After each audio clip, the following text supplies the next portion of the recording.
इस दौर में मजदूर जैसा दरबदर कोई नहीं, जो सबका घर बनाता है उसका घर नहीं। कि सांप सूंघ जाता है कि वहाँ पर जो है खामोशी पड़ जाती है। और थोड़े दिन पहले होम मिनिस्टर साहब का बयान भी जम्मू कश्मीर में आया था कि मिनिमम वेजेस एक्ट दिया, सफाई कर्मचारी एक्ट दिया, लेकिन ग्राउंड पे अभी तक उसका कोई अता पता नहीं है। नमस्कार दोस्तों, आप देख रहे हैं सच न्यूज़ नेटवर्क और मैं आपके साथ बोनी। दोस्तों, बात करें कैजुअल लेबर्स की तो बहुत कम लोग हैं जो कैजुअल लेबर्स की जो आवाज़ है उनको आगे पहुंचाते हैं, उनकी आवाज़ बनते हैं और एडमिनिस्ट्रेशन तक उनके जो डिमांड्स हैं, उनके मुद्दे जो है पहुंचाते हैं। वैसे ही मैं आपको बता दूं, आज हमारे साथ पवन कुमार जी हैं, working president all JNK casual labour United front के वर्किंग प्रेसिडेंट हैं। उन्हीं से हम बातचीत करने जा रहे हैं। सर, बहुत बहुत स्वागत है सबसे पहले आपका। शुक्रिया बोनी जी, आपका और आपके सच न्यूज़ नेटवर्क का और आपकी पूरी टीम का, और ख़ास तौर पे तमाम मीडिया का, क्योंकि लगातार जो है कहीं भी मुद्दे की बात हुई है, मज़दूर वर्ग की आवाज़ है, तो मीडिया का बहुत बड़ा सहयोग रहता है। उसके लिए मैं तमाम मीडिया कर्मी और आपका भी जो है दिल की गहराइयों से थैंक्स करता हूँ। सर, बात की जाए कैजुअल लेबर्स की, बहुत सारे मुद्दे हैं। खासकर अभी की बात करें तो वेजेस को लेके बहुत ज़्यादा उनका जो है एक डिमांड रहती है कि कहीं ना कहीं बाकी स्टेट में जो वेजेस मिल रहे हैं वो भी जम्मू कश्मीर में होने चाहिए। क्या कहना चाहेंगे इसके बारे में? देखिए बोनी जी, मैं एक शेर से अपनी जो बात शुरू करूँगा कि इस दौर में मज़दूर जैसा दरबदर कोई नहीं, जो सबका घर बनाता है उसका घर नहीं। जम्मू कश्मीर की बात करूं, किसी भी डिपार्टमेंट को ले लीजिए, PHE हो, PDD हो, म्यूनसिपलिटी हो, टूरिज़्म हो, फॉरेस्ट कैंपा हो, एग्रीकल्चर हो, सेरीकल्चर हो, फ्लोरिकल्चर हो, जितने भी डिपार्टमेंट्स की लगभग 27-28 डिपार्टमेंट्स की बात करूं, तो यहाँ पर भी काम की बात होगी, वहाँ पर आपको कैजुअल लेबर्स मिलेगा। सुचारू रूप से पानी की सप्लाई देखें, वहाँ पर कैजुअल वर्कर्स। सुचारू रूप से बिजली की सप्लाई देखें, खंभे पे चढ़ के तारे ठीक करने की व्यवस्था देखें, तो वहाँ पर कैजुअल लेबर्स। म्यूनसिपलिटी लोगों के सो के उठने से पहले नालियों की, गलियों की साफ़ सफाई की व्यवस्था देखें, पूरी सिटी की साफ़ सफाई की व्यवस्था देखें, वहाँ पर कैजुअल लेबर्स। यहाँ पर भी आप देखें, किसी भी डिपार्टमेंट्स की बात, फ्लोरिकल्चर में भी देखेंगे, यहाँ पर क्यारियों को साफ़ करने की है, पेड़ों को व्यवस्था जो पानी दे, तो वहाँ पर आपको कैजुअल लेबर्स। मैं इसलिए कह लूँ, स्पष्ट शब्दों में कह लूँ कि कैजुअल लेबर्स जो है वो spinal cord of the departments इस समय जो है मौजूदा स्थिति में। लेकिन उनको जब हक देने की बात आती है, जब उनके खाने के प्रबंध करने की बात आती है, जब उनके बच्चों के भविष्य के ऊपर बात आती है, तो वहाँ पर ना जाने कौन सी एडमिनिस्ट्रेशन को कह लूँ कि सांप सूंघ जाता है कि वहाँ पर जो है खामोशी पड़ जाती है, कि कैजुअल वर्कर्स किस प्रकार से अपने परिवार का, अपने बच्चों का जो है भविष्य संवारेंगे, किस प्रकार से अपने बच्चों को 2 टाइम के वक्त का जो खाना मुहैया करवाएंगे, उसके बारे में किसी का कोई ध्यान नहीं जाता है। इसीलिए 2016 के बाद मैं अपनी बात कहूँ, मैं as a casual workers PHE department में 2005 में जो है लगा था, और यही था हमें कि 7 साल बाद रेगुलाइज हो जाएंगे, अच्छी लाइफ चलेगी, 7 साल बनवास समझ के काट लेंगे। अभी अच्छी चल रही है? कहाँ चल रही है, वही तो मैं कह रहा हूँ। जितने भी मेरे साथ जो साथी थे, हमें तो पता ही नहीं था कि कैजुअल लेबर्स और डेली वेजर में क्या फ़र्क है। हम तो सोचते थे कि डेली वेजर हैं, after 7 years we are regularise, कि हम 7 साल के बाद जो है रेगुलाइज हो जाएंगे और हम अपने बच्चों का भविष्य संवार पाएंगे। क्षमा करें सर, मैं आपको इंटरप्ट कर रहा हूँ। मैं चाहूँगा हमारे व्यूवर्स जो हैं, खासकर उनको आप थोड़ा सा बताएं कैजुअल लेबर और डेली वेजर्स में क्या डिफरेंस है, थोड़ा सा बताएं उनको। देखिए, जम्मू कश्मीर में एक ऑर्डिनेंस निकला, एक SRO था, जिसे हम कह लें 64 SRO 64, जिसे सरल शब्दों में कह रहा हूँ कि वो SRO था कि जितने भी किस्म के अलग अलग डिपार्टमेंट में दिहाड़ीदार, जिसे कह लें डेली वेजर कह लें, कि दैनिक वेतनभोगी के तौर पे उन्हें जो है डिपार्टमेंट में डिप्यूट किया जाता था। वो 7 साल वो जो लगातार सेवाएँ देते थे, उसके बाद उन्हें जो है उस SRO के तहत जो है वो रेगुलाइज किया जाता था। लेकिन 94 में एक जम्मू कश्मीर में बैन कर दिया गया कि अब कोई डेली वेजर नहीं लगेगा। लेकिन वो बात जो है वो किताबों तक ही सीमित रही। उस समय की सरकार जो थी, उन्होंने लगाया और इसको जो है किताबों में रख लिया। लेकिन उसके बाद स्कीमें बढ़ी, एरिया बढ़ा, और कितना आप देखेंगे 20-22-25 सालों में कितना एरिया बढ़ा है। पानी की स्कीमें ही लगा लूँ, एक होम डिपार्टमेंट की बात करूँ तो चंद एक लाइनें हुआ करती थी और ग्रेविटी से पानी चलता था। लेकिन अब तो पंपिंग स्टेशन इतने बढ़ गए, दूर दूर फार फ्लंग एरिया तक भी पानी पहुंच गया। अलग अलग एरिया में इतनी डेवलपमेंट हुई है, इतना एरिया मतलब बढ़ा है, लोग इतने पब्लिक बढ़ी है कि पानी हो, बिजली हो, इस काम को बढ़ाने के लिए। और डिपार्टमेंटों ने क्या किया, इसे चालाकी, मैं कह लूँ वो चालाकी कर दी, एक क्लेवरिंग दिमाग चला के लोगों के साथ धोखा कर दिया, डेली वेजर को काट के कैजुअल लेबर डिप्यूट कर दिया। और वो कैजुअल लेबर्स हम जो लगे, हम यही सोचते थे कि 7-7 बार रेगुलाइज हो जाएंगे, लेकिन लगभग मुझे खुद इस बात का पता लगने में 10 साल लग गए। 2005 में मैं लगा और 15 में जाके मुझे ये पता लगा कि हम जो है we are casual labours not a daily wager. हम जो है कैजुअल लेबर्स हैं और कैजुअल लेबर्स के लिए कोई पॉलिसी नहीं है, कोई रेगुलाइजेशन का अता पता नहीं है।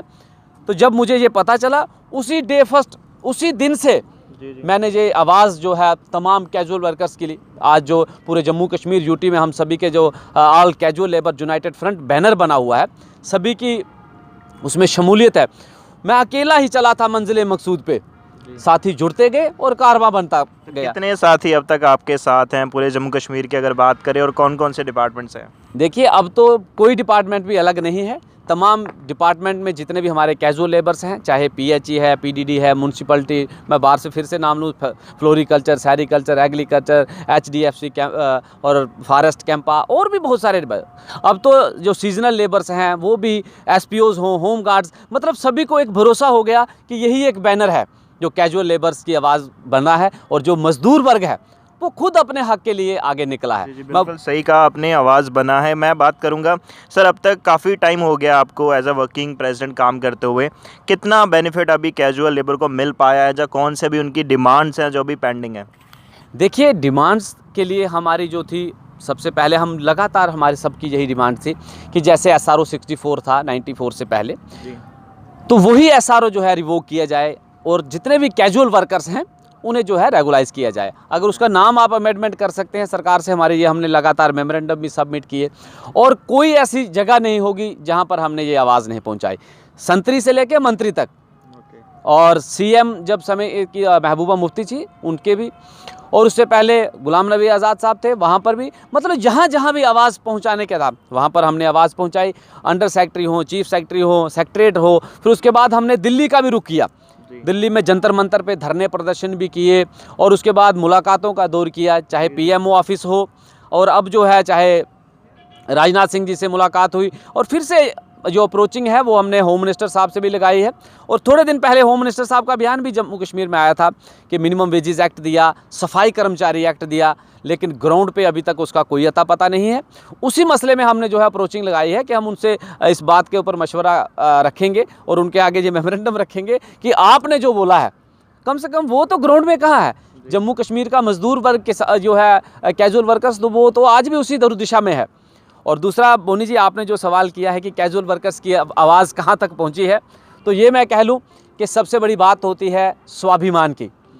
जम्मू कश्मीर में अगर कैजुअल वर्कर्स को स्वाभिमान मिला है, कहीं सर उठा के चलने का हक मिला है, तो वो कैजुअल लेबर यूनाइटेड फ्रंट के बैनर तले ही मिला है। नहीं तो हमारे कैजुअल वर्कर्स से घरों में गाड़ियाँ धुलवाई जाती थी। कुछ ऑफिसर ऐसे थे, उनके अपने बच्चे खिलाने के लिए रखे थे, और जब तनख्वाह देने पे आते तो दुबका मार के उनके भगा दिया जाता। अनेकों प्रकार से ऐसे दबा के रखा था। आज मैं कहता हूं कि इस बैनर की वजह से और हम सभी की यूनिटी की वजह से, मजदूर वर्ग इकट्ठा होने की वजह से, आज कोई भी ऐसे बात होती है तो उसके कैजुअल वर्कर्स के साथ के नाम के साथ भी जो है जी लगता है। डोगरी में कहते हैं कि नाम के साथ जी और खाने में घी, दोनों चीज़ें अगर मिले तो एक आनंद ही कुछ और होता है। तो ये सारी बातें जो है, बहुत सारे, ये स्वाभिमान सबसे पहले हमारी जो जद्दोजहद है वो पूरी हुई, और उसके साथ कैजुअल वर्कर्स, हमें जो बेजिस थी वो साल में 2 या 3 बार मिलती थी। वो जद्दोजहद लड़ने से बाद 2016 के बाद लगातार हम जो है ऑन द ग्राउंड रहे, चाहे सेक्रेटरीट घेराव हो, चाहे गवर्नर हाउस का घेराव हो, चाहे टूल डाउन स्ट्राइक हो, अनेकों प्रकार से ऐसे जो भी कॉन्स्टिट्यूशन के दायरे में रह के, जो भी संविधान के दायरे में रह के हमारे हाथ में था, वो हमने वो सारा जारी रखा। और उसका नतीजा हमने जो है सबसे पहले स्वाभिमान, और उसके साथ साथ जो है वेजेस का जो है प्रावधान, पर मंथ जो है मंथली जो प्रॉपर वेजेस मिली है। उसके साथ एक छोटा सा मैं ये भी वाक्य शेयर करूंगा आपके साथ कि ये एक 12 CV बोचर का राइडर जो था, कुछ एक डिपार्टमेंट्स के साथियों के साथ लगा दिया था कि मार्च 15 में जब बैन लग गया कि इसके बाद कोई भी किसी प्रकार से कैजुअल लेबर्स की कोई नियुक्ति नहीं होगी, और जो लगे हैं उन्हीं को जो है प्रॉपर वेजेस दी जाएगी। और ये एक राइडर फिक्स कर दिया था सरकार की तरफ से, फाइनेंस डिपार्टमेंट की तरफ से, कि ये 12 बोचर के दायरे में होंगे। जो 15 मार्च से लेके मार्च 16 तक जिन्होंने प्रॉपर 12 महीने की वेजेस ली होगी, उन्हें जो है इस दायरे में रखा जाएगा। और वो उस मसले उसी दिन से हमारी जो इसी मसले पे ऊपर हमने फ़ाइट की, लगातार करते रहे कि ये तो एक नाजायज़ है कि कैजुअल लेबर साथी वेजेस तो पहले मिलती नहीं, साल में 2 बार या 3 बार ही मिलती थे, वो प्रॉपर कहाँ से मिलेगी। और फिर सरकार ने आज हमारी उस बात को माना है, फाइनेंस डिपार्टमेंट ने चिट्ठी निकाली है, पीएचई में तो चीफ इंजीनियर साहब ने भी चिट्ठी निकाल दी है कि रिलैक्सेशन दे दी है। 12 वाउचर के साथी लगभग 1200-1400 साथी हमारे जो थे इस दायरे में आते हैं, उन साथियों को भी अब जो है वेजेस के दायरे में। हमारी 2 ही डिमांडें इस समय बची हैं, एक रेगुलाइजेशन पॉलिसी और दूसरा यूटी का रेट। यूटी बने और जो यूटी का मिनिमम वेजेस एक्ट है, उस समय हमें नई उम्मीद जगी थी कि अगर चलो रेगुलाइजेशन में देरी हो रही है, अगर यूटी का रेट मिलता है तो कम से कम 18,000 17,000 जो भी रेट मिलता है उसमें हमारे कैजुअल लेबर्स को कहीं ना कहीं राहत मिलेगी। लेकिन वो यूटी बने हुए भी 2-2.5 साल का समय बीत चुका है, लेकिन अभी तक यूटी का रेट भी नहीं मिला है। आपके माध्यम से यूटी बनने से कोई खास बेनिफिट नहीं मिला अभी तक? बिल्कुल कोई खास बेनिफिट नहीं मिला है। जो हमने सुना था कि 370 ख़त्म हो जाएगा, अच्छे दिन आएंगे, अच्छे दिन आएंगे, दूध की नदियाँ बहेंगी, ना जाने वो कहाँ पर ख्वाबों में ही रह गई। आपके चैनल के माध्यम से एलजी एडमिनिस्ट्रेशन और मैं देश की जो केंद्र की सरकार है उससे अपील कर रहा हूं, क्योंकि अब तो जम्मू कश्मीर जो है डायरेक्ट केंद्र के साथ जुड़ गया है, यूटी में है। तो उनसे ये मेरी पुरजोर अपील है कि मज़दूर वर्ग का इम्तिहान ना लिया जाए और मज़दूर वर्ग को राहत दी जाए। और दूसरा मैं ये भी कहूँ तो मैं बिल्कुल भी नहीं हिचकिचाऊँगा कि ना जाने बादलों में कौन सी ऐसी साजिश हुई कि मेरा घर मिट्टी का था और मेरे घर ही बारिश हुई।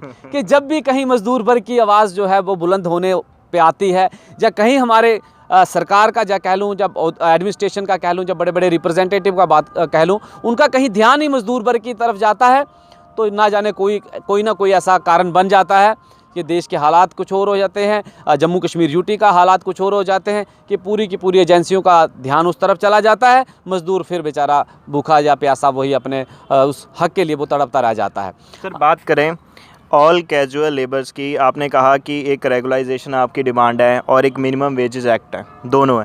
अगर फॉर एग्जांपल मान लीजिए सपोज़ ये डिमांड पूरी नहीं होती है, तो आपका आगे स्टेप क्या होने वाला है? देखिए बोनी जी, हमारा अगला स्टेप मज़दूर के पास एक ही है। कॉन्स्टिट्यूशन ऑफ इंडिया ये कहता है कि मज़दूर को जब उसका हक नहीं मिलेगा तो वो हथियार छोड़ेगा और हाथ खड़े करेगा। ये संविधान हमें कहता है, और जो संविधान के दायरे में रह के हमने अपनी आवाज़ बुलंद की है, और जब तक हक नहीं मिलेगा तो उसके लिए आवाज़ बुलंद करते रहेंगे। हमारे पास 2 ही ऑप्शन रहते हैं, या टूल डाउन स्ट्राइक करेंगे या फिर एजिटेशन के माध्यम से रोड पे आ जाएंगे। तो आपके माध्यम से एलजी एडमिनिस्ट्रेशन तक, केंद्र की सरकार तक और देश के माननीय प्रधानमंत्री जी, गृह मंत्री जी, उनसे ये मेरी अपील है कि बहुत बड़े बड़े आपने कारनामे करके दिखाए हैं, बहुत सारे ऐसे काम हैं जो एक मतलब मैं कह लूँ कि बीरबल की खिचड़ी की तरह थे, जिसे जहाँ तक कोई सोच भी नहीं सकता था कि वो हो सकते हैं, वो आपने करके दिखाइए। कि जम्मू कश्मीर में एक उनके लिए, केंद्र की सरकार के लिए कह दूं कि छोटा सा कार्य है, कोई बहुत बड़ा कार्य नहीं, लेकिन 61,000 परिवार की दुआएं होंगी, 61,000 परिवार की संवेदनाएं होंगी। तो सरकार को इस मसले में हस्तक्षेप करके, माननीय प्रधानमंत्री जी को हस्तक्षेप करके, होम मिनिस्टर साहब को हस्तक्षेप करके डायरेक्ट एलजी साहब को निर्देश दें कि जम्मू कश्मीर में जो 61,000 परिवार एज ए कैजुअल लेबर्स अपनी सेवाएं दे रहे हैं विभिन्न विभिन्न डिपार्टमेंटों में, जल्द से जल्द उनके लिए रेगुलाइजेशन प्रोसेस एक एसआरओ फ्रेम किया जाए ताकि हमें राहत हो। अन्यथा जो आपने कहा कि आगे का हथियार क्या होगा, मज़दूर के हाथ में वही हथियार है कि चाहे रोडों का रुख करने की बात होगी, चाहे टूल डाउन स्ट्राइक का रुख करने की बात होगी, कहीं भी कदम जो है पीछे नहीं किया जाएगा। और दूसरा, आपके माध्यम से मैं ये बात भी अपने तमाम कैजुअल लेबर साथियों तक पहुंचा दूं कि किसी भी एरिया में, किसी भी जम्मू कश्मीर यूटी के किसी भी कोने में हमारे कैजुअल लेबर साथी हैं, उन तक ये मैसेज पहुंचा दूं कि बहुत सारे प्रोपोगेंडाकारी, जिन्हें मैं कह लूँ कि जब भी कहीं ज़रा सी उन्हें धुआं लगता है कि कहीं कुछ आग जली है, कुछ ना कुछ होगा, तो वो भी मीडिया बाय मीडिया जब कैसे भी अपने बीच में आ जाते हैं और गुमराह करने का प्रयास करते हैं कि हम भी क्रेडिट ले लें। ये क्रेडिट की भी ऐसा चलता है, लेकिन otherwise casual labour United front, ना हमारी क्रेडिट के लिए कोई लड़ाई थी, ना हमने कोई क्रेडिट के लिए निकले हैं, हम अपने बच्चों के लिए निकले हैं, अपने भविष्य के लिए निकला है। और तमाम कैजुअल लेबर साथियों से मेरी यही अपील है कि अपने इस बैनर के साथ विश्वास रखें, अपनी तमाम लीडरशिप के ऊपर विश्वास रखें और सभी इकट्ठे होकर, क्योंकि मज़दूर का मज़दूर से वो रिश्ता है जो भाई का भाई से नहीं होता। कैजुअल लेबर्स चाहे किस देश के यूटी जम्मू कश्मीर के किसी भी कोने से है, वो हमारा भाई है। हम एक प्लेटफार्म पे आके अपनी जद्दोजहद लड़ रहे हैं और तब तक लड़ेंगे जब तक इंसाफ नहीं होगा। मुझे पूरा भरोसा है कि बहुत जल्द, अगर होम मिनिस्टर साहब ने अपने मुंह से ये बात कही है, ऑन दी मीडिया रिकॉर्ड है कि उनके बोल हैं कि जम्मू कश्मीर में मिनिमम वेजेस एक्ट होगा, सफाई कर्मचारी एक्ट दिया, तो मैं समझता हूं कि कहीं ना कहीं इसके ऊपर कोई ना कोई कार्य निकल रहा होगा, तो हम उसका वेलकम करेंगे। नहीं तो चाहे दिल्ली का रुख करने की बात होगी, चाहे रोडों का रुख करने की बात होगी, कहीं भी जो है कदम पीछे नहीं किया जाएगा। जिस तरीके से कदम उठाने होंगे तमाम कैजुअल लेबर्स, और मैं ये भी कह दूं कि लाइन में खड़े लास्ट कैजुअल लेबर्स तक जब तक इंसाफ नहीं होगा, ये आवाज़ हमारी जो है ये दबने वाली नहीं है। अगर हम कैजुअल लेबर्स की आवाज़ बने हैं तो लास्ट सांस तक, जब तक हमारे शरीर में एक एक खून का कतरा रहेगा, एक एक कैजुअल लेबर्स के साथ इंसाफ नहीं होगा, तब तक जो हमारा कदम है वो कहीं भी पीछे नहीं होगा। जी बिल्कुल। और इसी के साथ दोस्तों मैं भी अपील करना चाहूँगा, हमारे जितने भी ऑल कैजुअल लेबर्स हैं उनका सपोर्ट आपको कहीं ना कहीं करना चाहिए। हमारे जो मज़दूर भाई हैं उनका सपोर्ट आपको करना चाहिए, और जो इनकी जो डिमांड है वो बिल्कुल जेन्युइन है। एक वेजेस एक्ट को लेके और ख़ासकर जो रेगुलाइजेशन को लेके है वो जो है वो उसके ऊपर ध्यान देना बहुत ज़रूरी है। तो इसी के साथ दोस्तों मैं बोनी आपसे विदा लेता हूँ। जुड़े रहें सच न्यूज़ नेटवर्क के साथ। नमस्कार।